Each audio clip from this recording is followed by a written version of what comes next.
I don't believe in haunted houses. I believe in haunted paperwork, deeds, inspection reports, insurance riders that say acts of God and mean something with teeth. The call came in at 4:17 a.m. Condo on the 23rd floor of a glass tower in Midtown. The property manager said words like wellness concern and air quality complaint, because that's what people say when they smell the wrong kind of smell and don't want to say dead. We don't answer to the city. We answer to a P.O. box with a 6-digit number and no name. I picked up Danny at a diner that still served coffee like battery acid and hash browns like confetti.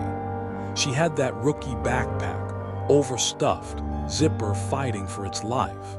She wore her hair up, sleeves tattooed with things she pretended were jokes and weren't. Oates, our senior, already had the van staged in the alley behind the diner. If you saw it on the street, you'd think pest control. White panel sides, magnetic placard, harbor hygiene, industrial sanitation. If you looked twice, you'd see the rivets weren't factory and the floor was cut-proof. "Morning, Professor," Oates said. He called me that because I read manuals like novels. "You look like you slept." "I looked like that yesterday too," I said. "What's the smell?" Oates thumbed the intake report. "Caller says pennies and potpourri. Also, a sweet metal thing." He tossed me a fresh filter. "Lilac impregnation, you're welcome." Danny slid into the back and started a checklist, lips moving silently. Good sign. If a rookie stops muttering checklists, start planning a funeral. We rolled at 4:26. By 4:39, we were ducking into the tower's service corridor with our badges that say health and hygiene inspection and look just counterfeit enough to be real. The overnight doorman looked through us. That look isn't apathy, it's self-defense. If you don't see us, you don't have to unknow anything later. Elevator bank was a mirror, floor-to-ceiling chrome that turned 3 tired cleaners into a small army. I stepped right, keeping my angle, habit born from Rule 3. Oates pulled the building's emergency panel and tripped our portable kill into the main feed. The lights dropped a notch, generator handoff hiccuping like a drunk. "Count," I said. "Phone's off," Danny said, powering down. "Watch batteries out, comms to passive, van fob in the tin." Oates popped his analog watch back into a zip bag, battery taped.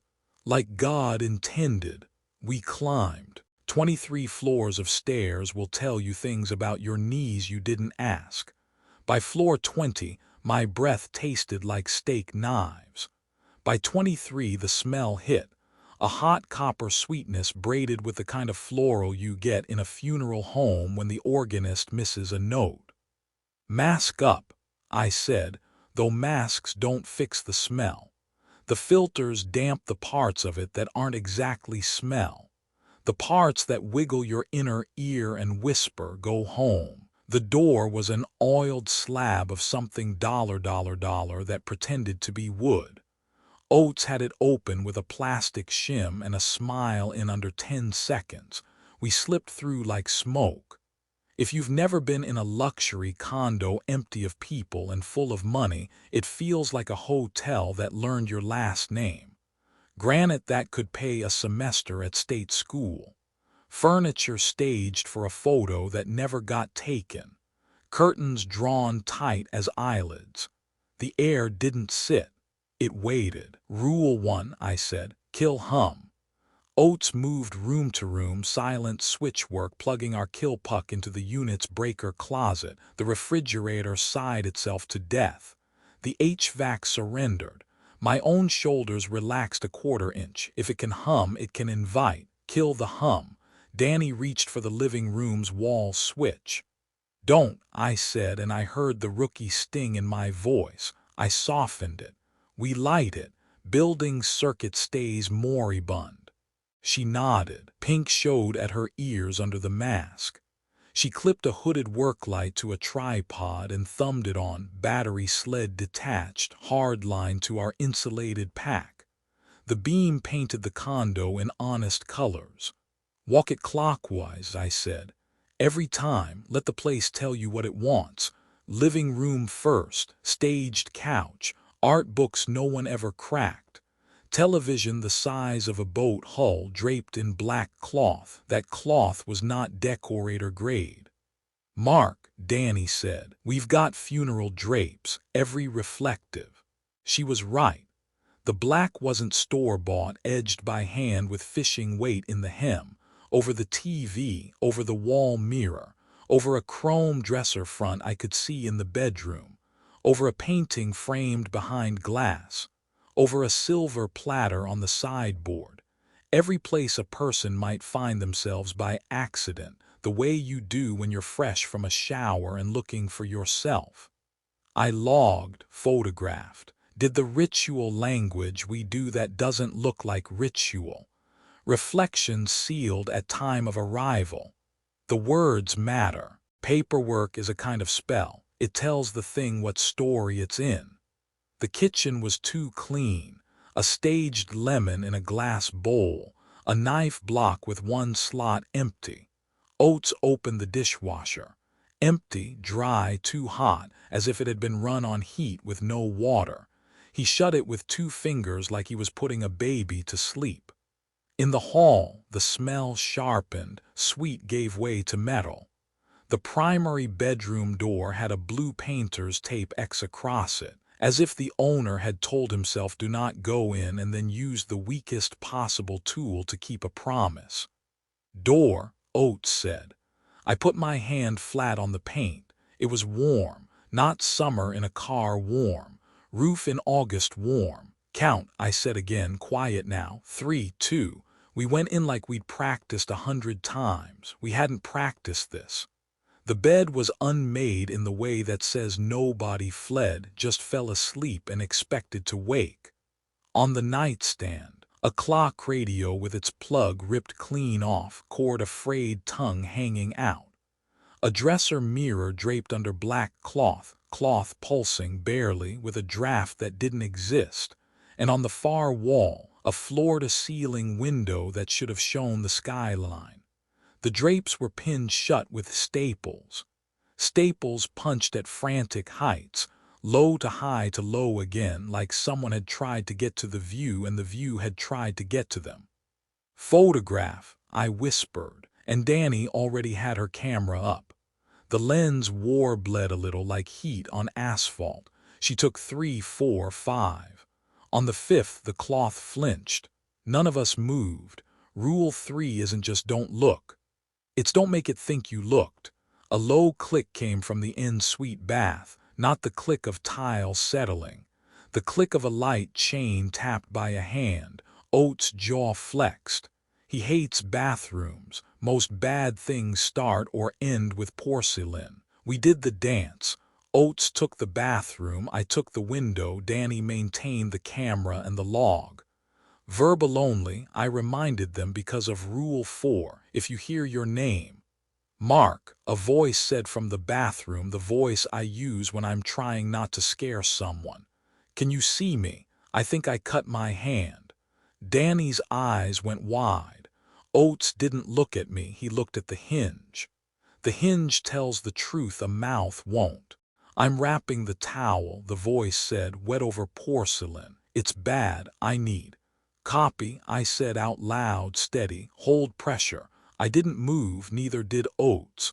The voice shifted a fraction, like someone did an impression of me and had to remember the cadence mid-sentence. I'm hold pressure, it said, trying the words on. Then, Danny. It said her name like it was picking it from a bowl. Danny, honey darling, I need a second pair of hands. Danny flinched. Honey darling was a phrase I'd heard her boyfriend use on speaker. This thing was greedy, it sampled, it stitched. It didn't care if the patchwork showed. The bath door breathed out a cool, humid draft, the smell of copper sharpened to coin roll. Conduit, Oates murmured, barely air. He meant the drain. In buildings like this, pipes make more city than people do. If something learned to travel pipes, it would ride them like express rails. Mark, the voice said again, closer this time as if the room itself had moved. Open the window, it's too hot in here. All it wanted was a look. That was the trade. Give it your attention. It gives you a story about how you deserve what happens next. I sidestepped to the draped window and pressed the back of my hand to the fabric. The heat there had a pulse. Not heartbeat, traffic. Like standing too close to a highway barrier and feeling the air shove every time a semi passes. Exterior reflects interior, I said for the log.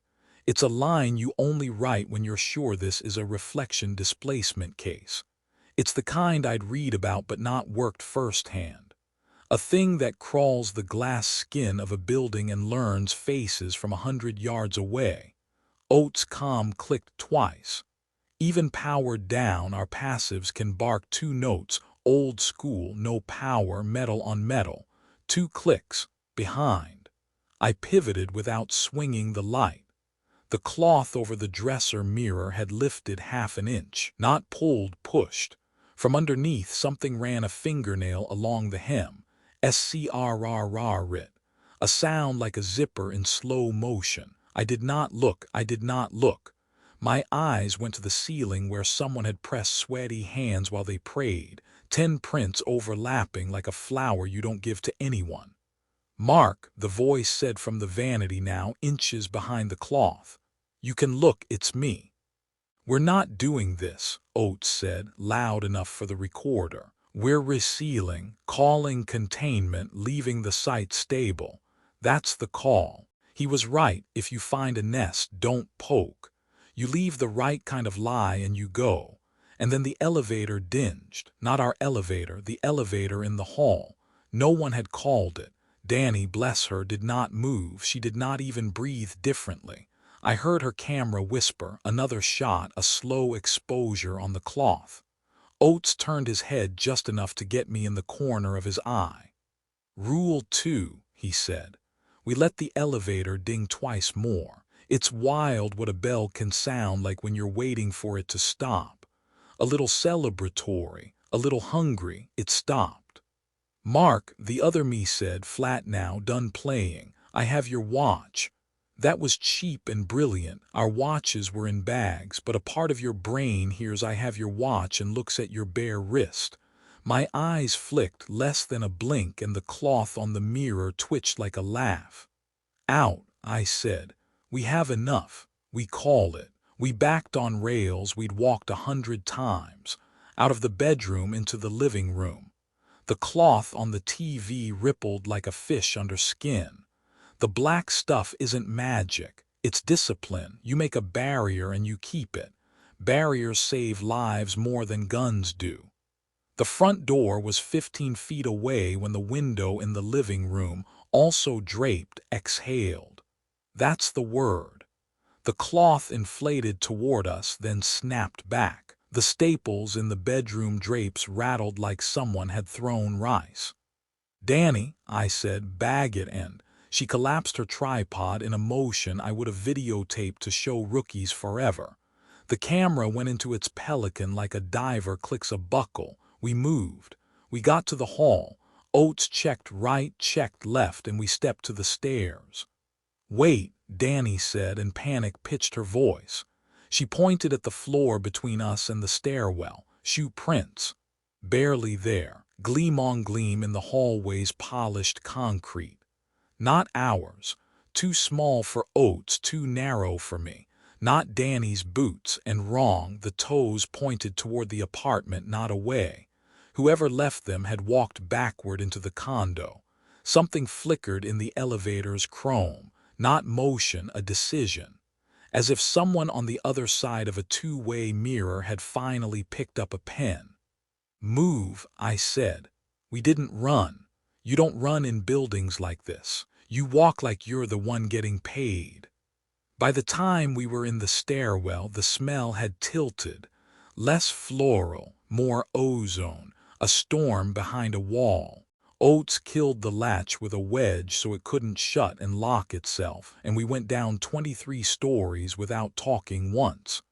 In the alley, Dawn pulled Pink up the glass canyons. The van sat where we'd left it, honest as a dog.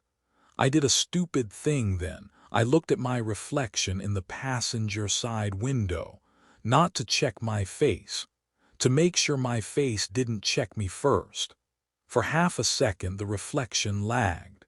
Anyone else would call it a trick of light. I file tricks of light for a living. The me in the glass smiled a fraction too wide, just enough enamel to count as a threat, and shaped a word I couldn't hear. I looked away. Rule 3 doesn't end at the property line. It ends when the last reflective surface on your route home has seen you and decided not to follow. In the driver's seat, Oates handed me a form. Not a joke, not a test. He handed me Form 71B.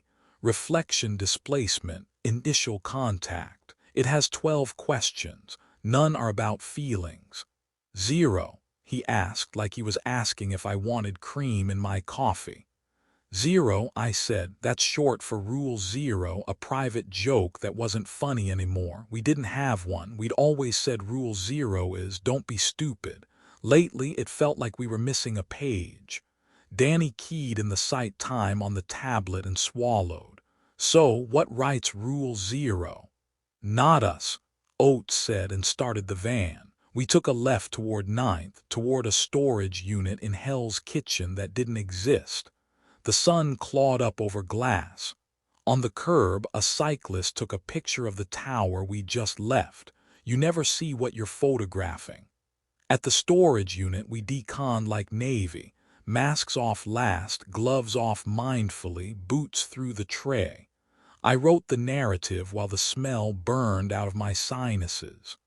Narrative, Unit 2303, Reflection Displacement Probable. No visual exposure. All reflectives pre-draped at arrival. Environmental hum neutralized. Verbal lure presented in team lead voice and personal associate phrase. I typed that and thought of Honey Darling. Resealed and withdrew. Containment requested. I finished the last line, no civilian contact, and the tablet blinked an update I wasn't expecting. The manual app, the internal one, pushed me a revision alert. Field Manual Revision V22.3.0. Added, Rule 0. The rules describe the operator. Minimize operator identifiers at site, voice, gate, sent signatures. Note, all prior field logs retroactively ingested. I read it twice. We don't do retroactive. You can't revise what happened. That's not how the world works even when you're paid to keep it spinning. Mark, Danny said because my face must have dropped. I turned the tablet so Oates could see. He didn't swear. Oates only swears when a car door hits his shin. He just breathed out his soul slow. Somebody wrote us into the preface, he said. We stared at the line. The rules describe the operator. It wasn't a safety tip. It was a threat model. Every do not in the book didn't just keep the public safe, it sketched us in profile, our voices, our habits, our ways of making decisions. Who added it? Danny asked. The author field was blank. The timestamp was 4:17 a.m. The minute our call came in. I don't believe in haunted houses. I believe in haunted paperwork. Somewhere between the condo and the alley, the book we used to survive learned our names. The van's sliding door clicked shut. The metal gave me back a face I recognized and didn't. It mouthed something fast, too quick to catch, and for a second every reflective surface in that storage unit felt like an audience that had been there a while. We stood there, 3 people in a room full of folded hazard suits and dilute bleach, listening to a manual that had started talking back. Call it in, I said, because action is a kind of spell too. Containment on 23, and flag the revision. To who? Danny asked. To whoever thinks they're in charge, Oates said and thumbed the radio. The radio clicked twice, not the radio's doing. Metal on metal passive, 2 clicks behind, we turned as one. The van's door showed us 3 figures in a storage unit. 2 looked like colleagues. 1 looked like a man learning to be me. He smiled like he had time. The manuals on the shelf rustled as if a page had turned, and somewhere in the tower we'd left behind, I imagined a drape settling back over a mirror, patient, polite. The way something is when it knows you'll be back. Iowa doesn't have skyscrapers, it has grain silos. They rise out of the land like monuments to appetite, silver cylinders, capped and humming, visible from miles away. If you've never stood next to one, you don't understand scale. These things are bigger than some churches, and when the wind hits them right, they moan like pipe organs. That's where we got the call. Arrival. The van rattled down a county road lined with corn tassels whispering to each other. Oates drove, as always. Danny sat behind him, still nursing bruises from part 1, scribbling checklists. She had added a new line in her notebook, Rule 0. She hadn't asked me about it yet. She would. Dispatch had tagged this job Agri-Site Class 2 probable. The official police report was sanitized, but our copy wasn't. 3 farmhands found dead in the south silo at morning inspection. Cause of death, suffocation, wheat kernels in airway. Arrangement, kernels in mouths spelled hymn numbers. If you grew up anywhere near church pews, hymnals aren't random. They're codes. Each number ties to a melody that comes back whether you want it to or not. We pulled off the asphalt onto gravel, the van crunching like it was chewing rocks. The farm sat low and square, barn roof peeling, farmhouse windows blind with curtains. Sheriff's cruiser in the drive, local coroner's truck already gone. No civilians outside. The silo loomed at the edge of the property, a steel cylinder banded with rust, its ladder climbing sky like a sentence without a period. And yes, it was humming. Sheriff Olson met us in the drive. He was the kind of small county lawman who looked carved from the same wood as his fence posts. He gave our fake occupational safety and hazards badges a hard stare, then let us pass without a word. The locals always know they don't want to know. Inside the barn, the bodies lay on tarps. 3 men in overalls, their skin gray where the corn dust hadn't stuck. Mouths pried open by the coroner's attempt to clear airways. What came out wasn't normal sputum, it was kernels packed so tight they spelled numbers. I leaned close to the first. 116. The second, 342. The third, 89. Danny muttered hymns. She grew up Lutheran. I could tell by the way her lips moved automatically. 116 is Blessed Assurance. 342 is Rock of Ages. 89, I don't know that one. Don't hum it, I said. Not here. She snapped her mouth shut. Oates zipped his suit higher, muttering about corn-fed ghosts. We logged and covered the bodies. Protocol says treat the corpses as possible conduits. Don't touch bare skin, don't let fluids aerosolize.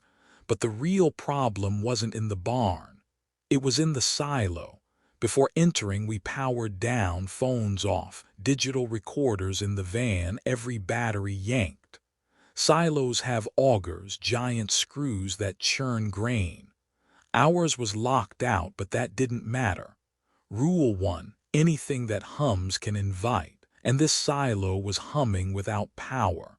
Masks on, filters primed, we advanced. The smell hit first, raw grain dust, sweet and choking, layered with mildew and copper. My back teeth ached, same way they had in the condo. We shined our battery lights up into the curved belly of the silo. The auger shaft rose like a spine, vanishing into shadows above. Every 30 feet, a catwalk circled the inner wall, empty, supposedly. The sound came next. At first, I thought it was the building creaking. Then I recognized it. Voices overlapping in harmony, male voices. Familiar in that uncanny way you recognize someone's laugh at a funeral. The voices sang in fragments, lines chopped and looped, like someone had been recording with broken tape. They weren't singing words, they were singing hymn numbers. 342, 342, 89, 8999. Blessed, blessed, blessed. It echoed down the steel like a choir made of teeth. Danny's eyes were wide behind her mask. She wanted to say something, but even her rookie brain knew Rule 4, if the voices call, acknowledge but don't engage. I nodded once. She stayed quiet. Oates took a decibel reading with our analog meter. Needle jumped like a seismograph. That augurs recording, he muttered. Like vinyl grooves, voices etched in steel. He was right. The auger wasn't moving, but it remembered. Steel had grooves from decades of grain grinding. Enough grooves and you don't just hold corn, you hold sound. And if sound holds, so do the people who made it. We climbed the first ladder to the lowest catwalk. The grain pile below shifted as if breathing. My skin crawled. Something about silos makes you think of burial mounds. Thousands of tons of grain ready to swallow a body and hide it forever. Halfway up, the voices changed. They stopped looping numbers and started singing the hymns outright. Soft at first, then louder, organ-less but full. Harmonies too tight for drunk farmhands to fake. It was bait and I knew it. I touched Danny's shoulder, shook my head, don't answer. But rookies always think they are immune until they are not. Her lips moved, just a whisper, a reflex. She answered the opening line of blessed assurance. The silo answered back, not from the voices in the auger, not from the grain below, from the empty catwalk above us. Metal rang as if a boot had stepped where no one stood. Another step. Then the sound of 3 voices in unison. Verse 2. Oates and I froze. Lights tilted upward. The catwalk 30 feet above was empty steel, but the rail bowed inward as though weight leaned on it. Dust sifted down, a snowfall of wheat husk. Danny whispered, they heard me. She was right. The catwalk shuddered again. Footsteps circled overhead. And the hymn rose, stronger now, not playback but present tense, a choir singing with lungs full of dust. We aimed lights upward. The beams cut through grain dust like fog, and for a second, just a second, we saw 3 silhouettes standing shoulder to shoulder, mouths open wider than human jaws, spilling kernels that rattled down toward us. Then the lights flickered, batteries coughing. Mark, Oates hissed. They are on the logbook. Meaning the rules were changing while we were still inside. And Danny, our rookie, had just been added to the choir. Arrival. New Orleans doesn't sleep, it sweats. Even after midnight, the quarter hums with brass, neon, and beer. But St. Rita's parish sat 4 blocks away from the noise, tucked behind a wrought iron fence, candles guttering at the Virgin's feet. A quiet place, too quiet. The call came coded as documentary contamination, probable class 1-2. That's company speak for paper is misbehaving. Not fire, not water, not even hauntings. Just ink that doesn't obey physics, that's worse. Fire burns 1 room, ink rewrites history. Our cover, archival inspectors sent to review a basement full of parish records before DOC's consolidation. Nobody questions a clipboard if you carry it like it's holy. Oates parked the van under a leaning magnolia tree. Danny scribbled in her rookie log, eyes still shadowed from Iowa. She'd almost joined the hymn. She knew it. I knew it. We didn't talk about it. The rectory door creaked open. Father Callahan stood framed in the glow, pale and tight-jawed. His collar gleamed too white, too pressed, a man trying too hard to look clean. "Basement's waiting," he said, skipping any welcome. His voice had a rasp like he hadn't confessed his own sins in a long while. St. Rita's basement was older than the church itself, a root cellar converted into archive. Stone walls, damp air that smelled like mildew and candle wax, shelves bowed under ledgers bound in leather, spines cracked, dust layered like sediment. But one book sat apart. It lay open on a lectern, chained with brass links to the stand. The pages were thin as onion skin, faint blue ruling. Fresh blotches of red seeped across the paper, not ink, blood. The parish ledgers record baptisms, deaths, marriages, donations. But this one only bled when someone lied nearby. That was the report. Oates tested it. He spoke clearly into the silence. "My name is John Oates." A lie, his middle name isn't John. The paper shivered. A bloom of crimson appeared, bleeding straight through to the next page, the stain shaped like letters. "Liar," Danny swallowed. "It's real," she whispered. I nodded. "Keep log." We started flipping entries. They went back decades. Hundreds of pages marked with faint, faded scars of lies. Parents lying at christenings. Priests lying during confessions. Small lies, big ones, but at the very end fresh. 3 entries all within the last month, each with names of nuns, all supposedly reassigned, all dated, all forged. The signatures wavered, not written by steady hands, and each one glowed faintly red under our filtered lamps. "Callahan wrote these," I said, "covered something up." The priest shifted in the shadows, eyes darting. "They left," he said, "transferred to Baton Rouge." The ledger answered for him, fresh red lines etched across the margin, curling, spelling, false. Danny gasped.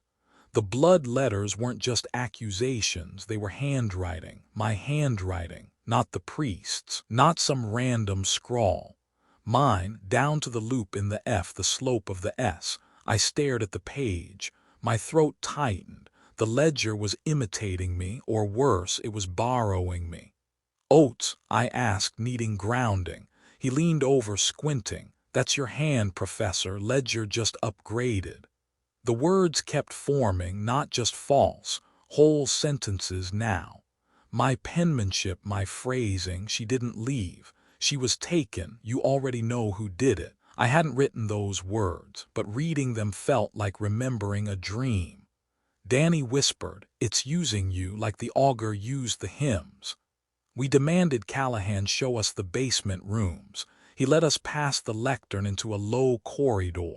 Door after door, some locked, some half-rotted. At the end, a steel door that didn't match the rest. Too new, too heavy.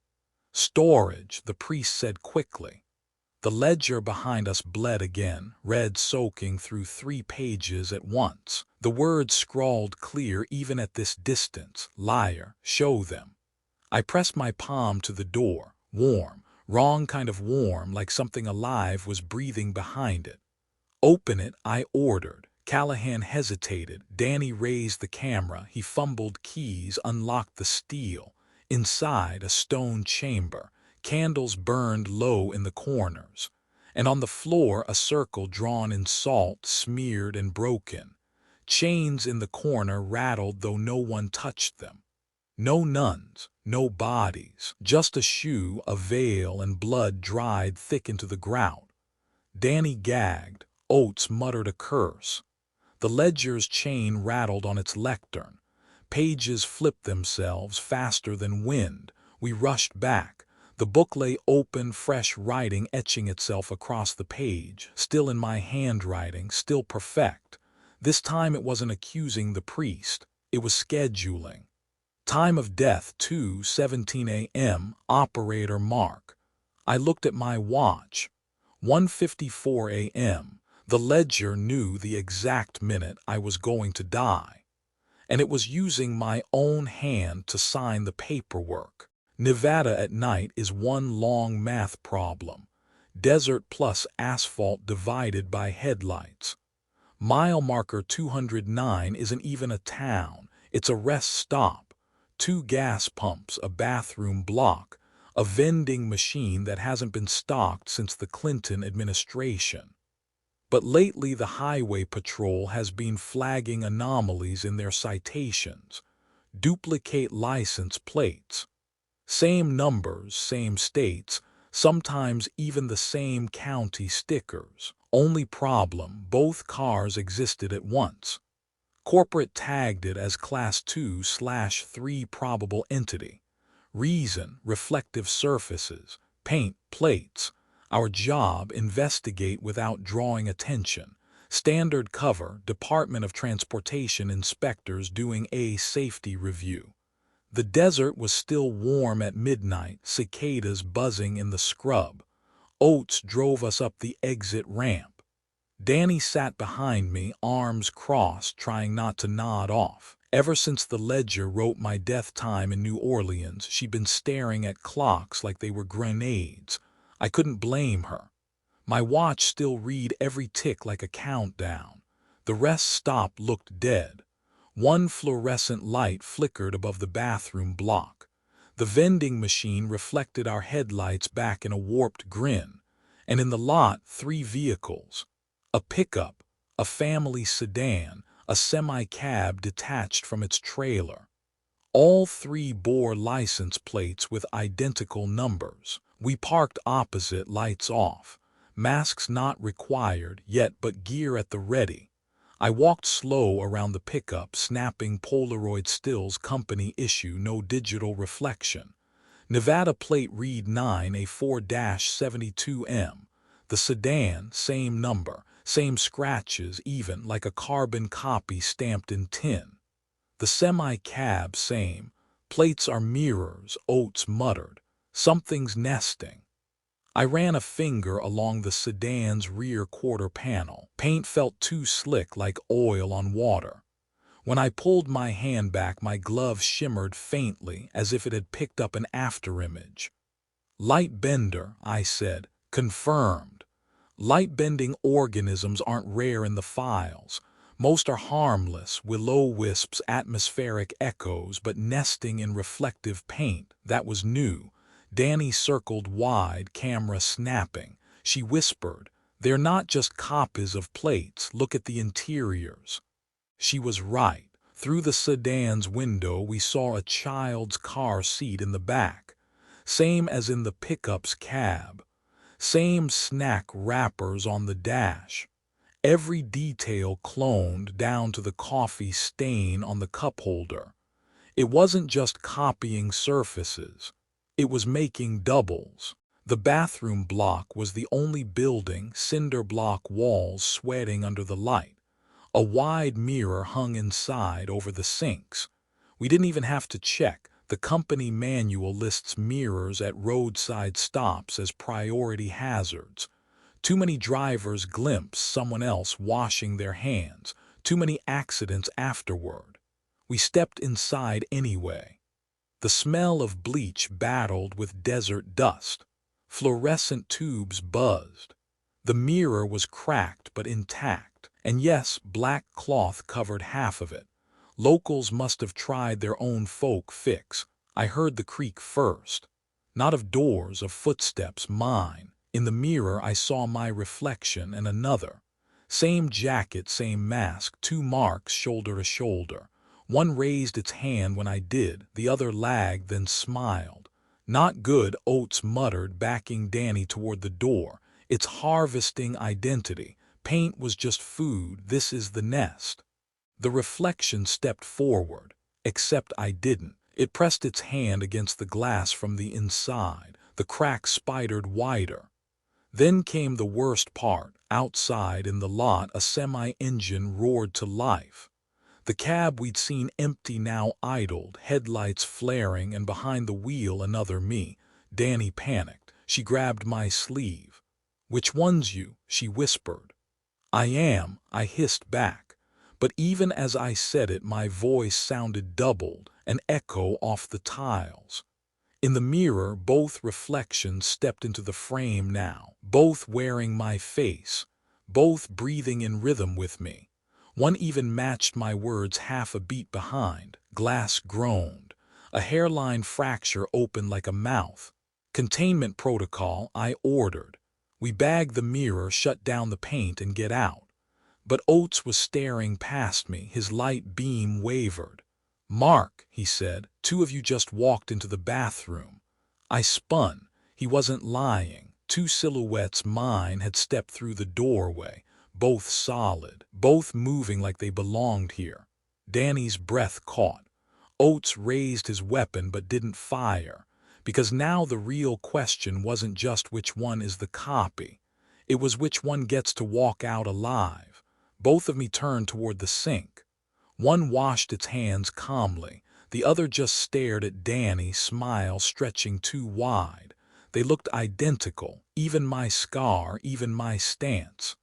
And then one of them spoke, voice flat, perfect imitation. "I'm the real one. Shoot him." The other, me, shouted the same words, same cadence, same tone. Oates froze, weapon trembling. Danny raised her camera, but even the Polaroid whined, uncertain. Two marks in one bathroom. Only one would leave. And my team couldn't tell which. Appalachia wears its scars in the hills. Mines collapsed, veins gutted, whole towns abandoned when the black rock ran out. But some mines don't run out, they burn forever. The one we were sent to had burned 52 years straight. Locals still call it Ash Hollow. They warn kids not to play near the vent holes. Not because of collapse risk, because of the singing. Every report agreed, only children hear it. A lullaby, faint as wind, threading through the sulfur vents. State inspectors dismissed it as gas resonance. Our company flagged it Class 3 probable containment risk. A coal seam fire that isn't fire. A song nobody taught. We arrived at dusk, the mountains purple against the horizon. Smoke bled from fissures in the earth, carrying the stink of sulfur and burnt copper. The town above was a husk, church boarded, gas station hollowed, swing set rusting still. And yes, standing by the vent, I swore I heard something beneath the crackle. Not words, a humming tune. I'm too old to hear lullabies. But my teeth hurt same way they did back at mile marker 209. Gear check, masks on, filters dosed for sulfur. Comms analog only, batteries stripped. The hum came through vibration anyway. Oates lugged the seismic kit. Danny carried the log camera, eyes darting at every shadow like she expected a child to step out.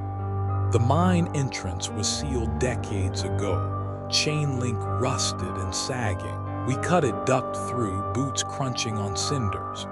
The seam fire glowed faint red deeper in the shaft, lightless flames licking the rock. That's when Danny whispered, "Do you hear it?" I froze. "What?" She tilted her head. "A lullaby, hush, little baby," her voice trembled. Oates and I exchanged a look. Adults weren't supposed to hear it. At the lowest chamber, the fire pulsed, not like combustion, but like breath. Rock faces shimmered as if heat distorted them, but the readings were wrong. Temperature steady, no combustion spike. Instead of flame, the coal glowed with images. Shadows replayed, miners eating lunch, families singing on porches, mothers humming babies to sleep. Memory burned into the seam. It wasn't fire at all, it was a memory net.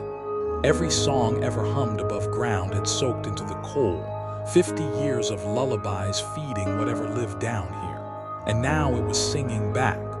The hum grew louder. Danny's eyes glazed, lips moving with the tune. Oates shook her shoulder, breaking her rhythm. "Don't join it," he hissed. "It wants harmony." We logged, documented. The seam wasn't burning matter, it was burning moments, and it wanted new ones.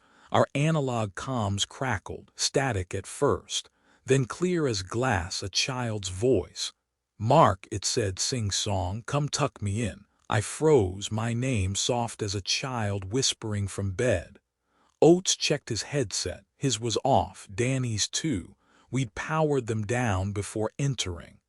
But the log tape kept running, gears turning, and over the hiss of static the voice called again. "Mark, you promised a story, Mark." We killed the comms completely, batteries pulled, wires snipped. Metal dead, the voice didn't care. The log device, still spooling tape, etched words into the margin as it rolled. Letters burned in faint ember lines, same way the coal walls glowed. "Mark, come sing." And then, faint but undeniable, my own voice answered on playback, though I hadn't spoken. "Hush, little baby. Don't say a word." Oates grabbed my arm hard enough to bruise. "Professor," he hissed, because the calm log showed the lullaby continuing, sung in a child's voice, calling my name. From inside a headset we had already powered off. Boston General doesn't call us unless their own morgue techs get spooked. This time, the report came from the ICU night shift. Patients marked clinically dead, monitors flatlined, but the glass kept fogging, as if they were still breathing. Hospitals are already places where rules blur. Monitors beep, people code, bodies linger in rooms where life is supposed to have ended. That's normal. What isn't normal is a flatline corpse leaving condensation on safety glass. Dispatch flagged it Class 3 probable feedback entity. We were told, cover story is malfunction review. Hospitals eat that up. They always want to blame faulty equipment. We rolled in under fluorescent lights, bad coffee in styrofoam cups. Danny was pale. She still heard lullabies from Appalachia. Oates kept her busy checking our analog recorders, keeping her grounded. The ICU smelled like sanitizer and faint ozone, that crisp tang you only get around old CRT monitors. A nurse met us at the desk. Her eyes were ringed like she hadn't slept in a week. "They're gone," she said, voice shaking, "but they keep coming back on the glass." Room 7 had been cleared for us. Bed stripped, monitors still wired, leads dangling like veins cut loose. On the glass partition, a handprint in fog, not old either fresh.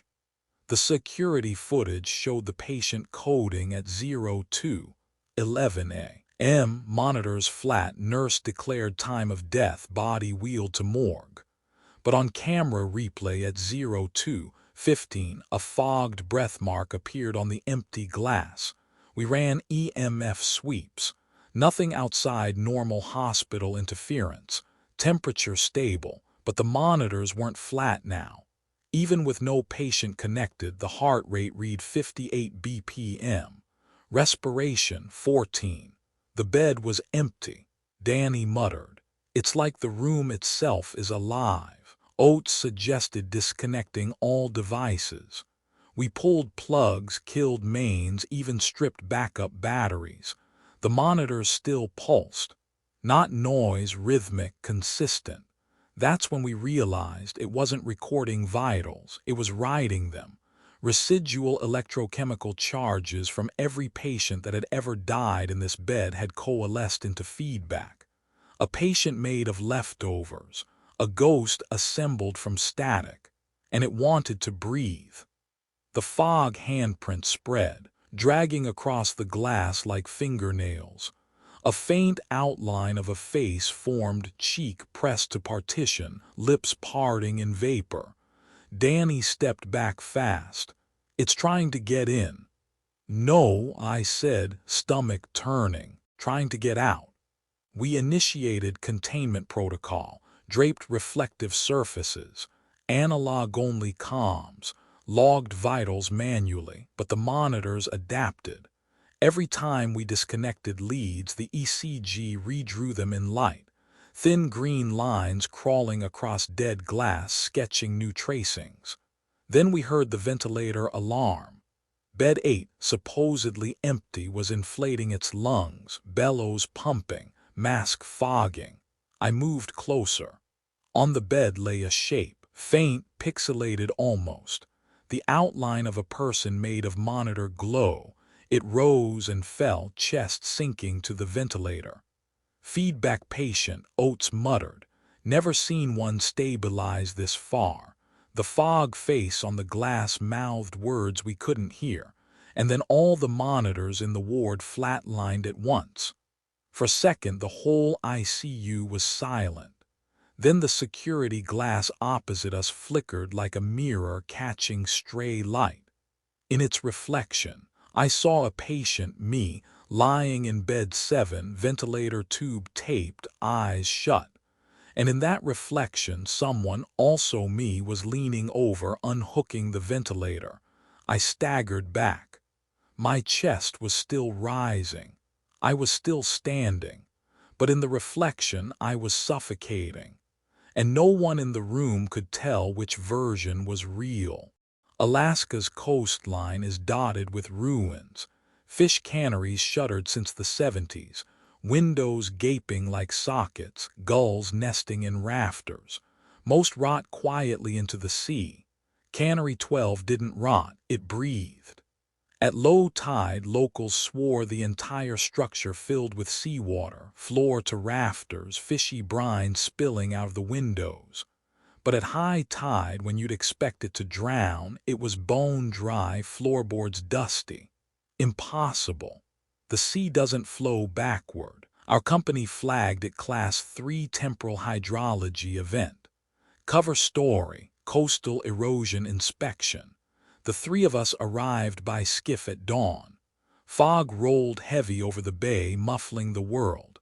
The cannery sat on rusting pilings, corrugated steel walls still painted with peeling letters, Ocean Star Packers, Limited. From shore, it looked abandoned. From the boat, you could see water trickling out of the second-floor windows like the building was crying. We moored, climbed the creaking dock. The smell of brine hit instantly, sharp with rot. Inside, a factory floor wide as a church nave. Conveyor belts rusted stiff, ceiling beams sagging, and ankle-deep water even though tide charts showed it should be high and dry at this hour. The bay outside was low tide, but the cannery's belly sloshed like a drowned lung. I dipped the sensor probe, salinity normal. Temperature wrong, a few degrees colder than the bay. Oates frowned, like it's from a different day or a different year. Danny whispered, "Listen." We did. The water wasn't just moving, it was humming. Low, rhythmic, not a song exactly, more like machinery. Conveyor belts, winches, boilers, the building remembering itself. On the second floor, we found an office half submerged. Papers floated in tidy stacks, not dissolving, as if the water respected them. One ledger bobbed against my glove, shift schedule, July 1954. Every name inked on the page belonged to someone dead decades ago. We shined lights deeper into the waterlogged hall, but what reflected back wasn't us. It was workers in oilskins, moving in rhythm, hauling nets, scrubbing floors. Blurred by water, faint as film reels, but real enough that when one man slammed a hatch shut, the sound carried through the walls. The tide wasn't just water. It was time. Each flood pulled an older version of the cannery back into place. And if you stood in the wrong spot when the tide shifted, you drowned 50 years in the past. We logged everything, backing slowly toward the catwalks. Danny's camera clicked non-stop, Polaroid spitting into her palm.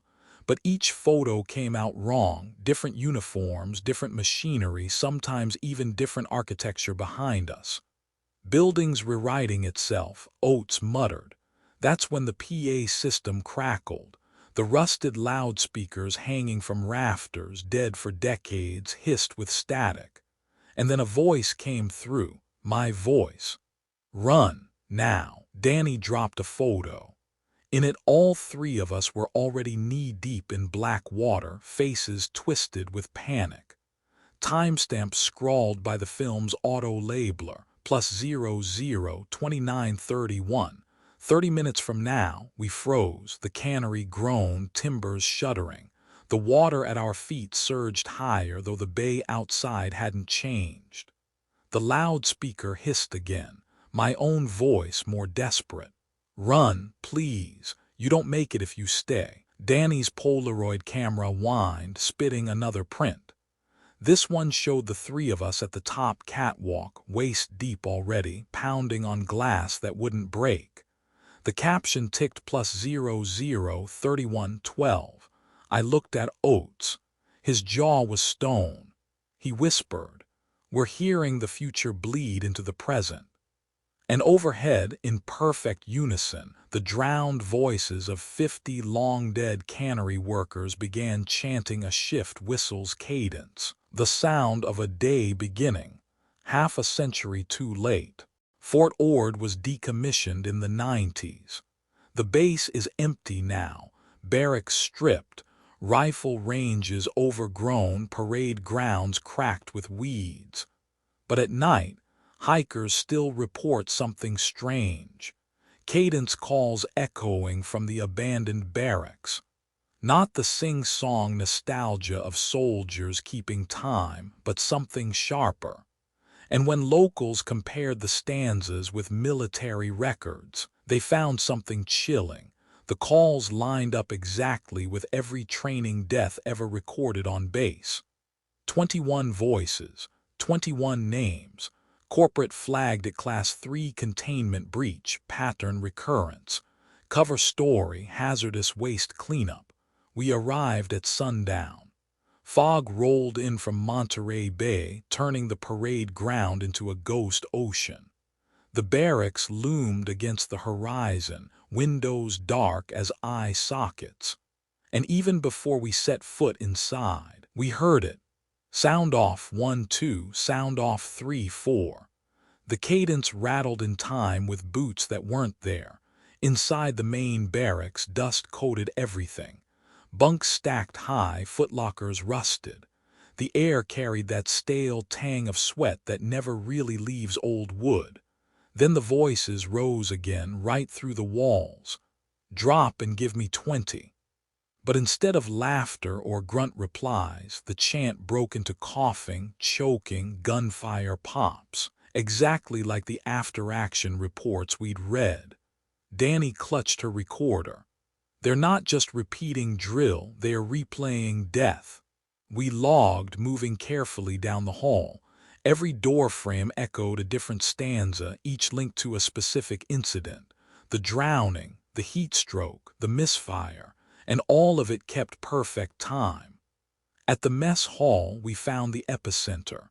A chalkboard still clung to the wall, faint lines of writing visible. The cadence was scrawled in big block letters, half erased. I don't know, but I've been told Fort Ord's ground is mighty cold.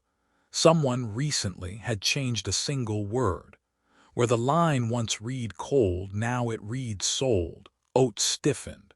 Containment chant, the cadence itself isn't just memory, it's the seal, someone tampered with it. We listened. The voices outside shifted, no longer echoing past deaths. Now they were calling something new, something unfinished, and the last line dragged with a weight I felt in my bones. Who's next to fall in line? The cadence grew louder, boots striking phantom ground, reverberating through the barracks. The whole building seemed to march in place. Danny's recorder clicked, printing the auto caption. The screen filled with text in rhythm, staccato lines of the chant. Then mid-stanza the captions changed, from random calls to our names, first Oates, then Danny, then mine. The cadence had rewritten itself, folding us into formation. I stared at the chalkboard. The altered words sold bled faint red, as if chalk dust was turning liquid. The cadence wasn't containment anymore, it was recruitment, and we'd just been drafted. The voices outside hit the next verse, roaring louder than any human lungs could manage. Left, right. And then clear, deliberate came a new call. Kelly, my surname, spat out in perfect rhythm, echoing across empty fields. The barracks floorboards vibrated under our boots. Shadows stretched in step with the chant, a company of soldiers that didn't exist. Oates grabbed my arm. Professor, it's calling you. And from the parade ground, in the fog, I swear I saw a whole platoon pivot in unison, every empty helmet turning to face the barracks door. Silicon Valley doesn't build cathedrals, it builds server farms. Rows of humming racks, millions of blinking LEDs, all sucking power from grids meant for cities, all exhaling cold air like lungs. But the call that brought us west wasn't about uptime or cybersecurity. It came coded as Class 3 information containment risk. Report. Server LEDs were blinking in Morse, spelling out names. The names matched toe tags from unsolved homicides across Santa Clara County. Not database records, not files, lights. We arrived just past midnight. The data center squatted behind 3 layers of fence and biometric gates, guarded like a treasury. Inside, it was endless aisles of racks, red, green, blue diodes twinkling like Christmas in hell. And the hum, not the normal white noise of fans.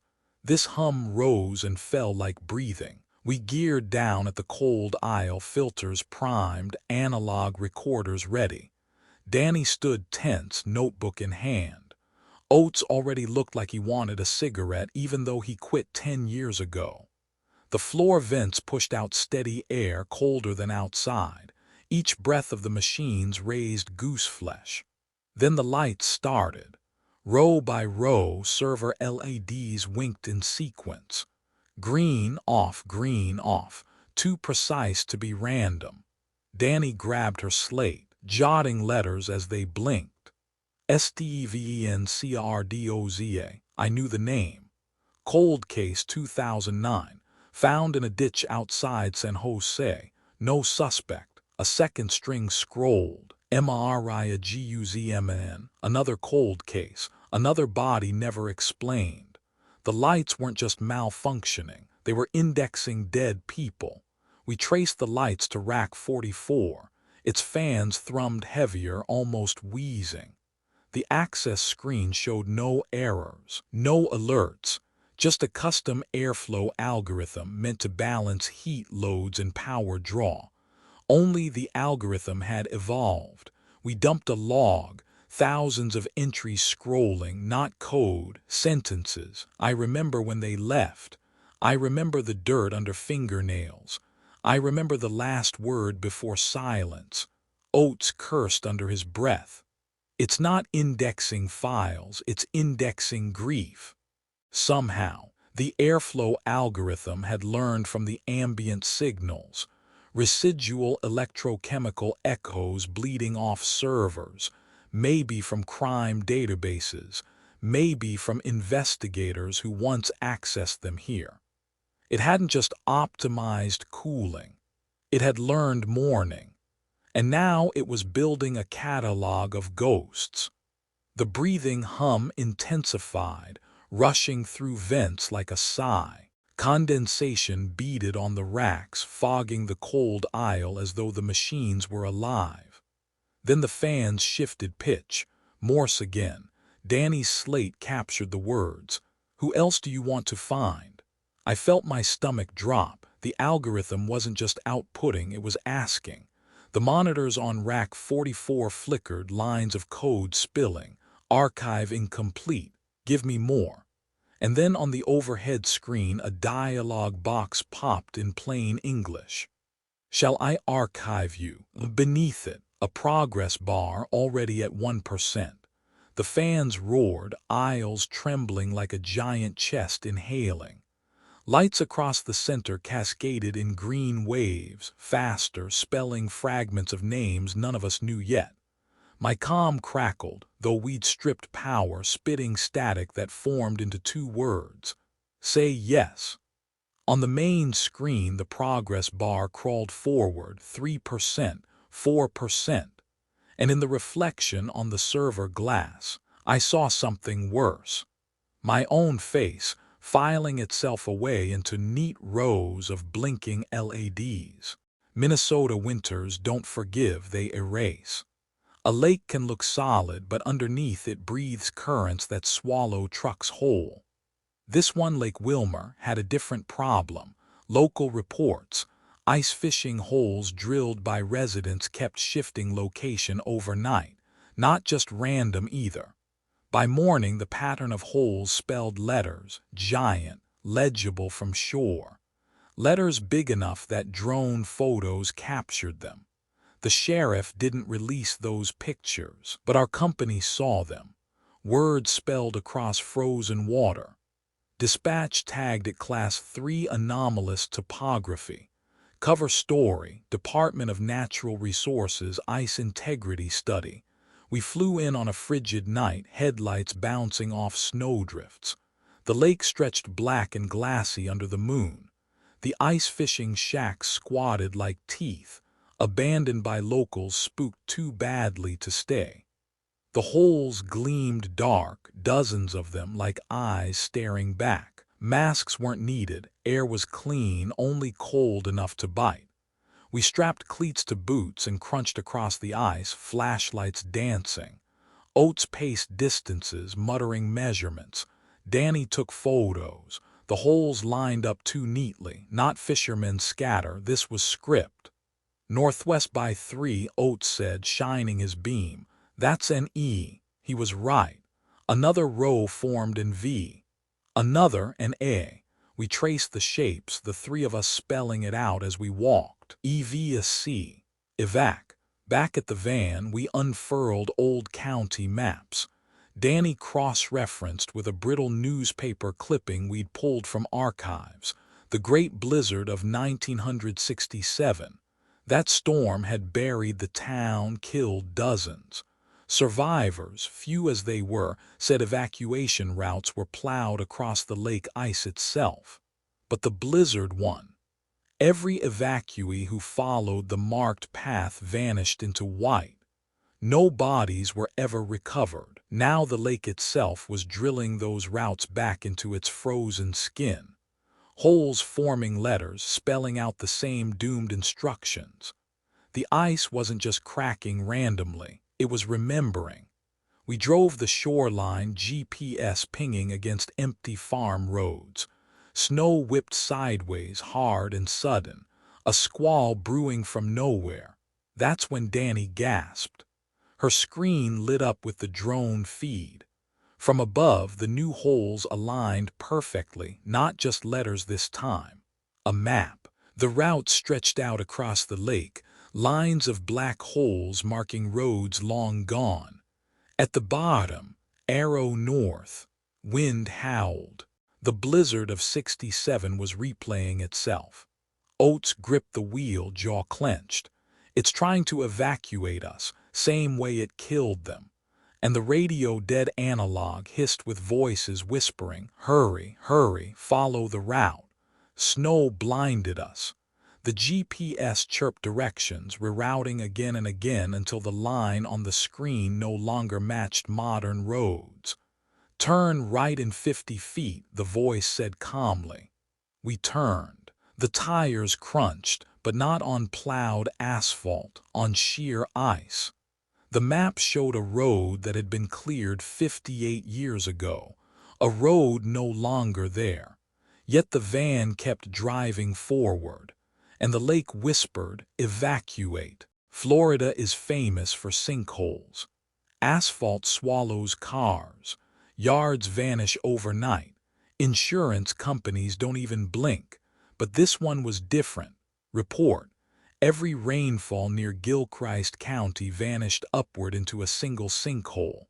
Drops rose, not fell, sheets of water streaming skyward like a reversed waterfall. Witnesses called it a miracle. County closed the site. Our company flagged it Class 4 hydrological anomaly. Cover story: EPA chemical contamination. We arrived on a muggy afternoon. Thunderheads bloomed overhead, sky fat with rain. The sinkhole yawned in the pine scrub, a black throat wide enough to eat a house. When the first drops fell, they didn't splash into the hole. They bent, arcing upward, streams sucked skyward as if the earth itself was exhaling. We suited up with harnesses, ropes, and air tanks, standard for subterranean descent. Oates clipped the anchors, muttering about gravity getting rewritten. Danny checked her recorder twice before lowering in. The stone walls glistened. Strange etchings ran in spirals, not graffiti, not tool marks, worn smooth like prayer ribbons left to rot underwater. Halfway down, my mask fogged, not condensation, breath, a cool draft rising from the dark. "Airflow's wrong," Oates said into comms. "It's not pulling down, it's blowing out." And the deeper we went, the louder it became. Not wind, a sigh. At the bottom, the harness line set us down on stone, slick and ribbed like cathedral vaulting. Our lights cut across an impossible sight. A subterranean chapel carved by no hands we knew. Pillars rose from black water, and tied to each pillar hundreds of drowned ribbons. Lengths of cloth, each marked with prayers in faded ink. Spanish, Creek, English, dates spanning centuries. Every ribbon writhed faintly in the rising draft, whispering like 1,000 mouths. Danny bent close to read one. It bore a single phrase, blurred but legible: "Keep them down." That's when the rain we'd watched outside finally reached us, streams of water threading upward past our helmets, vanishing into the vaulted dark. It wasn't draining, it was exhaling memory. We logged, photographing. Oates dropped a probe into the pool, salinity brackish, depth unknown. But the ribbons dipped and surfaced as if something beneath tugged them. Then the air thickened. Our tanks hissed harder, regulators straining. Gauges fogged over with condensation. Except it wasn't condensation. It was words. On the inside of my visor, letters beaded in moisture, forming shaky script. "Rule 0, Danny yelped. "It's on mine, too." Oates cursed, his gauge fogged with the same phrase over and over. The drowned ribbons fluttered as if pulled by unseen lungs. The sigh became a low chant, not in unison, in sequence, like rules being recited. The chant grew louder, echoing through stone. Our comms should have been dead in interference, but instead they lit up, channels filled with children's voices. "Rule 0, Rule 0, say it, say it." My tank vibrated against my back, metal booming like a struck bell. The pressure gauge needle slammed to 0 even though the cylinder was full, and over the comm, in my own voice, "Mark, breathe deep. Rule 0 is for you." We froze, 3 bodies in a drowned cathedral, our lifelines whispering a rule we'd never been taught, and the air itself wanted us to inhale it. Phoenix doesn't stop building. Desert heat, drought, it doesn't matter. The suburbs keep spreading, each development stamped out like cookie cutters. Cul-de-sacs, stucco homes, palm trees trucked in from California. But this one, Copperfield Estates, came with a glitch. Every realtor lockbox on every front door opened to the same key.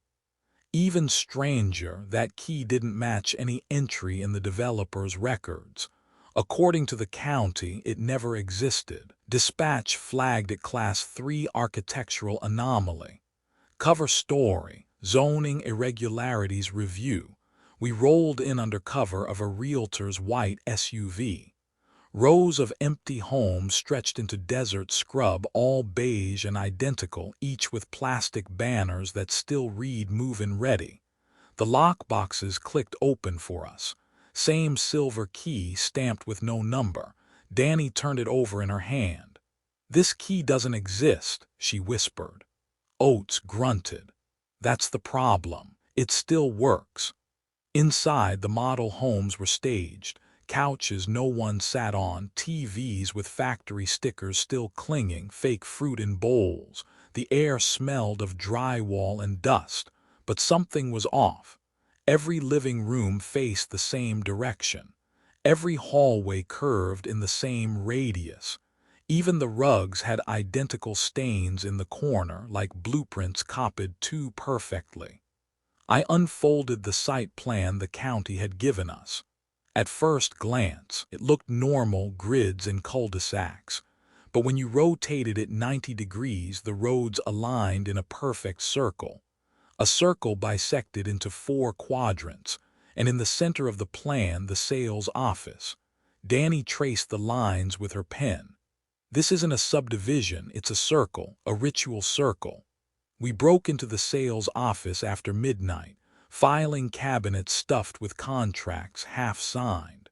On the wall, a massive blueprint hung under glass. Oates scraped the frame. Behind the developer's logo, faint ink bled through. Not measurements, not plumbing, sigils. Runes threaded through the cul-de-sacs, turning every street into part of a summoning glyph. The model homes weren't homes, they were nodes. "Whoever designed this wasn't a builder," I said. "They were writing something into the land." And then the PA system clicked on, not music, an automated realtor voice. "Welcome home." Every lockbox outside snapped open in unison. We bolted into the street. Doors along the cul-de-sac swung wide, though no one lived here. Signs blinked to life. "Open house.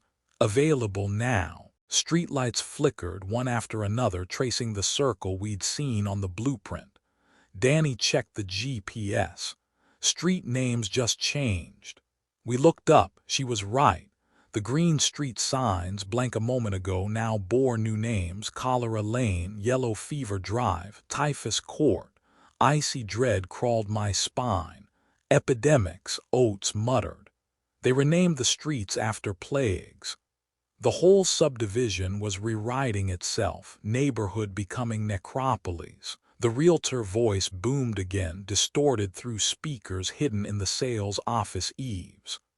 "Welcome home, Mr. Kelly." My surname. I spun. Every house number on the block now glowed 217 in flickering LED. The same number copied again and again. And in the distance, street lamps bent light to form a ring of fire around us, sealing the circle. We were standing in the middle of a summoning blueprint, and it had just learned my name. Faces in the wake. Seattle ferries are workhorses, green and white vessels shuttling commuters across the Sound, steady as heartbeat. People think they are boring, routine. But last month, passengers started reporting something impossible. Not whales, not driftwood, faces. Pressed against the ferry's wake like it was a sheet of glass. Mouths opening, eyes wide, vanishing as the churned water closed. The company called it optical illusion. Our dispatch called it Class 3 hydrological echo, passenger anomaly. We boarded the Tacoma Belle on a midnight run, cover story, Coast Guard inspectors. Crew looked relieved. Passengers didn't. You could feel it, commuters staring too long into the dark water, afraid to blink. And as the ferry pulled from dock, the wake fanned wide behind us, foam boiling into pale shapes. And yes, they were faces. We leaned over the rail, analog cameras clicking. The faces were distinct: cheekbones, brows, lips, all rendered in white churn like portraits etched in milk. Danny whispered, "They are breathing, look at the mouths." She was right. Each face exhaled bubbles that rose and popped. Oates snapped Polaroids. Each developed frame showed something worse. The faces didn't match the passengers on deck. They matched ID photos from case files we'd seen in archives. Old cases, cold cases, victims. Not random, I muttered. It's cataloging. Back in the crew's office, we pulled manifests. Every ferry rider fills out paperwork once: address, contact info, cross-check. The faces in the wake weren't just dead people. They were dead people whose addresses had been falsified. Return address lies, tax dodges, shelter covers, witness protection fabrications. Every single face was someone who'd lied about where they lived.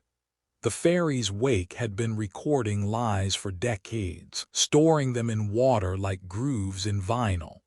Danny flipped through old manifests, hands shaking. This ferry isn't carrying passengers, it's carrying confessions. The Tacoma bell groaned as it hit open water. The wake spread behind us, broader now, whitecaps crowded with hundreds of faces. Some smiled, some screamed, all stared straight at us. The crew panicked, pulling curtains across portholes. But the faces pressed closer, mouths moving in silent rhythm. Then one face surfaced larger than the rest. Pale, dripping, familiar. It was mine, not a reflection, not water distortion. My own face, 30 feet long, staring up from the sound. And its mouth moved in words I couldn't hear. Oates looked at me. "Professor, it's trying to put you in the log." The ferry shuddered, paint peeled from the hull in long, wet ribbons. We ran to the aft deck just in time to see black letters bubbling on the waterline. Not random scrawl, an address. My home address. It peeled from the ferry's hull like wet paint, slid down into the foam and vanished into the sound. Danny's voice cracked. "It just filed you." And in the water, my own face grinned, mouthing my street name again and again until the churn swallowed it. Chicago smells like wet iron when it's about to snow. Yard 47 sits on the city's south side, a quilt of tracks stitched to low-lit warehouses. From a distance it looks dead. Up close the rails glimmer, and the night has a note in it, thin, steady, high, the kind of pitch that gets behind your eyes and makes screws feel loose. Dispatch called it a Class 3 rail electrical cover story federal safety audit. Real reason. The third rail had started humming a tone that made metal weep. Yard crews were filing injury reports for crying bolts, sweating ladders, tools dripping black tears. Supervisors chalked it up to condensation. Then a motorman's locker door bled through the vent in a line of rust the shape of a name. I climbed down from our van, and the note hit the crown of my skull like a tuning fork. Oates set the wheel chocks, jaw clenched. Danny took one step, stopped, and thumbed the side of her helmet like she could turn the sound down. "Mask up," I said. "Filters don't stop sound, but we predose them with compounds that dampen whatever isn't exactly sound. It takes the pressure off nerves you don't know you have." The yard foreman met us in a hard hat that had known better winters. "You the feds?" he asked, already not wanting the answer. "We're the people who make the paperwork go away," Oates said, which is the closest thing to a yes we give. Foreman led us along a cinder path. Trains slept on their tracks, windows black, doors stenciled with numbers that made a little sense and then none. The note never changed, but everything in it changed you. Handrails beaded up. The chain-link fence by the wayside manifested wet streaks where it wanted to be a curtain. My flashlight head, aluminum, grew slick with a sweat that smelled like pennies and old rain. "Cut power?" I asked. "Section," the foreman said. "Thirds cold in 47 proper, live in 48. You still hear that?" His face said he already knew the answer. "Rule 1, I said to Danny, kill the hum any place you can. The problem was the hum wasn't coming from a thing we could switch off. It was vibrating in whatever the yard remembered. We crossed to a line of stored cars. Someone had draped black cloth over a cab mirror. Good habits had spread. The hum sweetened a half step. In my chest, I felt the note slip toward something like grief.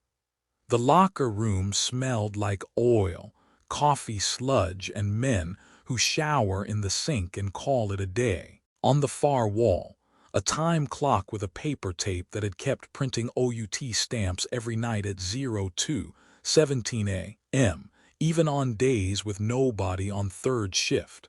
The tape bled black at the edges like ink still wet. Who died? I asked the foreman, and how many forms said otherwise. He swallowed, not guilt, complicity by proximity. Conductor Mallory, he said, crushed between cars in yard 47 while coupling in snow. 5 years back. Recorded, Oates said. 2 injuries logged. He never clocked out. Systems hiccup. Payroll couldn't resolve it for months. We kept getting active employee, no hours submitted. Then one day it stamped deceased, benefits pending, and the hum started. Birth cry, Danny said softly. She was right, and I hated it. The note wasn't a warning, it was a being born. The sound a set of lungs makes the first time they remember how. Mallory had died in the seam between 2 cars. The yard's memory had wrapped around the seam and made a patient out of a pitch. Oates ran analog. His little brass meter ticked, a Geiger counter for sorrow. It spikes by the third rail gap, he said. Not power, presence. Keep identifiers low, I said automatically. Rule 0, don't give the site you. We wrote initials, not names, and didn't say each other's out loud. The foreman peeled off. Men like him know when the conversation has left their jurisdiction. We took the catwalk to a control tower that overlooked the yard. Lights below made the tracks into a staff of music, and the humming wore on as if it had all the time in the world. Inside the tower, a dispatcher's desk waited with a ring of phones and an in-slash-out board whose grease pencil names had been wiped and rewritten 1,000 times. Mallory was still faintly visible under 5 winters of erasures. The console looked dead, but its little CRTs warmed to our proximity. One built-in speaker, tinny, ancient, let go a whisper of the note and then a voice that wasn't a voice. The cadence you hear through a wall when someone sings to themselves during a job. Doors, it said, cot chunk of a control lever following. Doors closing. Danny froze. The note under the words pinged a half tone and came back truer, like a tuning app hitting green. Don't answer, I said, because Rule 4 doesn't care if the voice says your name or says, stand clear. It cares if you respond. We crossed to train 302, third car in, the one with black cloth across the mirror and a number plate that wept black lines like someone had stenciled with tar and the letters never dried. The hum here was a body rub, the kind of vibration that loosens screws in marriages. Cab, Oates said. I nodded. We climbed in. Cab lights showed a sheaf of paper the cleaners had missed. A green sheet, yesterday's lineup, printed, folded, damp at the edges. Someone had scrawled over Mallory, Y470217 in pencil. Below it an HR memo corner torn off, greasy, benefits pending in block letters. Don't touch, I told Danny. I wasn't going to, she said, already lying politely, rookie contrition in her throat. The PA crackled. A woman's voice, the old recorded one that told you not to lean on doors, came out wrong. Please stand clear, she said, and then, without the robot sugar, Mark. The note tightened the way your throat does when you fail to swallow. The cab glass fogged, not breath, metal crying. Trails dribbled from the safety glass, black in the lamp. They curved into letters like condensation trying to be handwriting. Kelly. I looked at Oates. His eyes said, "Don't make it worse." "How do we detune a ghost?" Danny asked, voice low. "Same way you retune a rail," Oates said, already unrolling a felt bag. He pulled out a mechanic's stethoscope, a handful of ferrite clamps, and a pitch pipe. "Really?" I said. He shrugged. "I don't bring it because it's normal. I bring it because once in 09 we had a catenary line sing itself into a stroke. We found the hot spot, a joint in the third rail outside, bullhead to bullhead. The note swelled when the stethoscope touched. The metal cried. Oates popped the ferrites like beads onto jumpers along the control cable run. "Danny," I said, "walk the dashpot and count to 4 every 10 feet. No words. Contain the rhythm with a quieter one." She went, boots finding purchase, shoulders squared against the way the note slithered into breath. When she reached the 8th tie, something exhaled.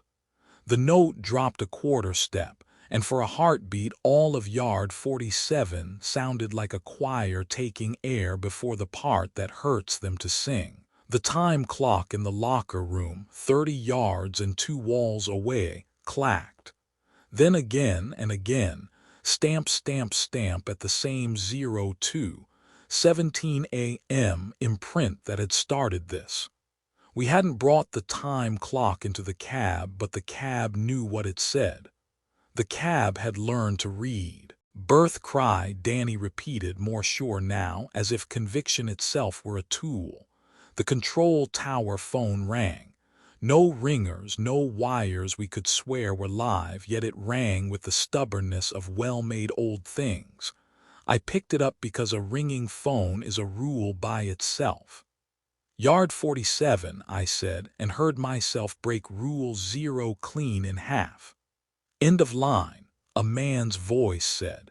He sounded tired, like all men do when they have stayed 10 minutes too long and outlasted their luck. Doors closing. "Mallory," I said, and then wished I hadn't. "If my name's still up," he said, "they're still waiting for me to clock out." The note went ragged, like sobbing turned to a laugh turned to sobbing again. In the yard below, Brake sighed in sympathy. "What happens if you clock out?" I asked. "Something stops humming," he said. "Something starts walking." The line hissed with the sound of wind through a mesh fence at 3 a.m. Then the phone gave me back nothing, which is a kind of answer the living never like. We moved to the yard office. Payroll terminals sat under plastic dust covers. The newest machine still wore an instruction sticker telling you not to use staples. The office smelled like coffee filters never thrown away. "Analog only," I told Oates. He nodded. He hates computers when they are behaving. He hates them worse when they write in blood. The dot matrix printer on the far desk ticked. No power. No cable. The ribbon slithered and letters imprinted like the machine had found ink in the ghost of itself. "Run HR 47 retro. Look up Mallory J. Status. Active. No hours submitted. Override N/A. Adjustment clock out. Y/N." The speaker in the wall, the one that had whined the note like a mosquito stuck in a coil, tried English again. "Why," it said, like a man whose mouth had been full of snow when the train moved and whose last breath was a consonant. "Mark," Danny whispered. Rule 0 hummed in my head like an error tone. The rules describe the operator. Use them and the thing uses you back. "What happens if I press Y?" I asked Oates. "You clock out a dead man," he said. "Or you tell the yard which of us gets to be him next." I pressed N. The printer chattered anyway. Paper folded from the tray into concertina pleats, each line boxing me in one character at a time. "Run HR 47 retro. Look up Kelly M. Status. Active." The note ramped to the ceiling and then drilled through it. E. The rails outside sweated black bolts, letting go little dark tears that pattered into ballast. The printer spat a final page into my hands, warm like it had blood. Kelly, Mark, deceased, line of duty. Effective, 02/17, benefits pending. I did the math the story had been doing to me since New Orleans. 02/17 again. The ledger in St. Rita's basement had written it in my hand. The yard had made it a salary code. Behind us the cab doors hissed and shut without a trainman there to push. Inside the mirror the black cloth rippled, polite, like a curtain about to rise. "Professor," Oates said, voice small like the man who never swears unless a car door hits his shin. We didn't clock him out. "No," I said, and I held the paper that said I had clocked me. The yard lights flickered. On a wall-mounted flat screen that wasn't plugged into anything, my employee profile populated in a font the company would never use. Next of kin, redacted, status, deceased, benefits pending. Comments, end of line. From the tracks below, the note bent into something like relief or hunger.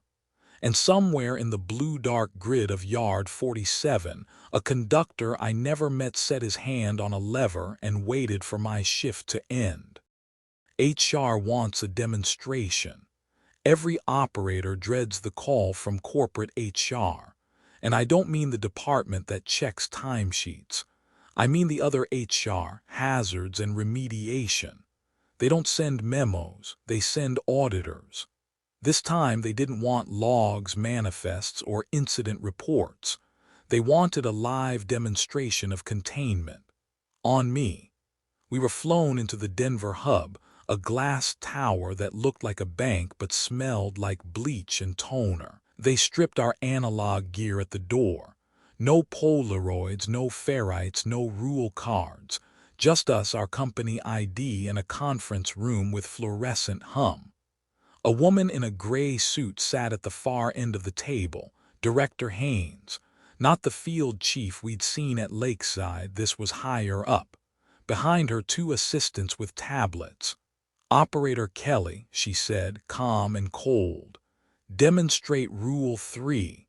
I froze. Rule 3 is simple. If a voice calls your name from another room, respond verbally but do not go. But the room we sat in had only one door closed behind us. Haynes nodded. "Proceed." The intercom on the wall crackled. A child's voice whispered, "Mark." Every nerve in my body screamed at me to ignore it, but this was the test. "I'm busy," I said, voice steady. Silence. Then the voice returned, different this time, my own. "Kelly, come here." The assistants typed rapidly, noting my reaction. Haynes didn't blink. The intercom hissed and went quiet. "Good," she said. "Now demonstrate Rule 4. That one was worse. Never uncover a mirror shrouded in black cloth. If you see what's behind, cut your own throat. It's kinder." But they hadn't given us mirrors, only the conference room's glass wall. And slowly, like stage curtains, the blackout shades began to rise. What we saw wasn't our reflections. It was our rule books projected huge on the glass. Digital copies of the same manual we carried in our pockets, except these weren't the same. Our rules had footnotes, variations, edits we'd never seen. Rule 1 in my book, never use UV light on fluids. Rule 1 on the glass, UV light sometimes reveals, sometimes invites. Roll coin to decide. Rule 3 in my book, respond verbally, never approach. On the glass, respond in writing. Verbal response feeds it. Danny's voice cracked. "They're editing the rules in real time." Haynes's assistants typed faster. One screen blinked with revision logs, each entry stamped with a location we knew: Montana, New Orleans, Nevada, Florida. Every site we'd worked, every breach we'd survived. Our manuals weren't just outdated, They were being written through us. The glass wall scrolled down to a new section, Preface, Draft 0. None of us had ever seen a preface. Lines typed themselves in glowing letters across the glass. Rule 0, the rules write you back. And as the words burned in, every page of my pocket manual went hot, ink bleeding through margins, sentences crawling. My handwriting appeared in the white spaces, notes I hadn't written but sounded like me. Oates cursed, clutching his own manual. "They're not training us," he said hoarsely. "They're drafting us." The intercom hissed again. This time it wasn't a child's voice. It wasn't mine. It was all of us at once, me, Oates, Danny, overlapping, perfectly in sync. Operator Kelly, confirm receipt of Rule 0. The glass wall darkened. On its surface, a single page glowed, written in fresh black strokes that dripped like wet paint. Rule 0, the rules write you back. And beneath it, my signature. Not forged, not copied. Mine. Danny whispered, "Professor, they didn't call us here to test the rules." I stared at my name scrawled in ink I hadn't held. "They called us here," I said, throat dry, "to finish writing them. The redacted manual." I broke protocol. Instead of filing my last report into the vault where only directors read it, I published an addendum. A redacted field manual, stripped down to the safe rules, free. Posted under a burner account with no watermark, no company header. I told myself it was for rookies. For the next kid drafted with a clipboard and a mask who doesn't know yet that mirrors aren't mirrors and voices aren't voices. But the truth, I wanted to see what would happen if the rules left our hands. It didn't take long. Within hours, I got screenshots back, pages of my manual in other people's hands, and the text wasn't the same. One rookie in Kentucky sent me a photo. Her manual's Rule 3 didn't say respond verbally. It said respond with her middle name. A man in Arizona sent a scan. His Rule 4 didn't forbid mirrors. It forbade windshields. Every copy rewrote itself, customizing in real time to the reader's name, their birth date, their geography. It wasn't just training anymore. It was drafting individuals. Rule 0 was alive in their hands, and I had spread it. Corporate never called me in. They didn't have to. The silence was worse. I kept moving, different motels, bus stations, out-of-service trains. Everywhere I went, I saw copies of the addendum, passed like contraband. Some rookies folded them in their wallets. Others etched rules on bathroom stalls. Everywhere, the same refrain at the top of the page. Rule 0, the rules write you back. The more people read, the faster the rules spread like mold across drywall. And every time I opened my own manual, I saw handwriting I hadn't written, signed with my name. I stopped at a roadside diner off I-80, Wyoming plains flat around me. Neon buzzed overhead. The place was nearly empty. Just me, a father, and his daughter. They played chess by the window, concentration deep. The board looked hand-carved, but the glass behind them showed nothing. No reflection, no neon, no night, just blankness, as though the window had stopped believing in mirrors. The waitress poured my coffee. I sat there staring into the cup. Steam curled, the surface rippled once. Then it whispered soft but clear enough to cut bone. "See you soon." The coffee went flat black, no light in it at all, and the next page of my manual turned itself, without my hands.